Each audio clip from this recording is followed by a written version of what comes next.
बोला, मी वाचते. आकांक्षाताई, thank you so much for this love. Thank you so much. Prasad दादा म्हणे, शंकर भाऊ वाचणार हो कमेंट, थांबा की. हा ना. आणि सुधीर दादा म्हणे, एक व्यक्ती खूप बदनाम आहे आणि दुसरा व्यक्ती उच्च पदावर आहे. लोक त्याची तारीफ करताना थकत नाही. आपण कुणाची बाजू घेणार? अरे बापरे, मला जज बनवले आज यांनी.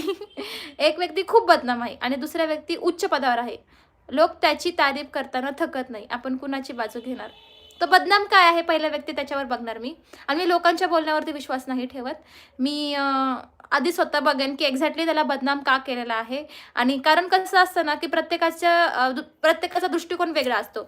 जर याला ह्या व्यक्ती ह्या दृष्टिकोनाने बघते आणि त्या दुसरी व्यक्ती त्याला त्या दृष्टिकोनाने बघते, तर माझा दृष्टिकोन एक्झॅक्टली कसा आहे, त्यांनी एक्झॅक्टली का केले, लोक त्याला का बोलतात.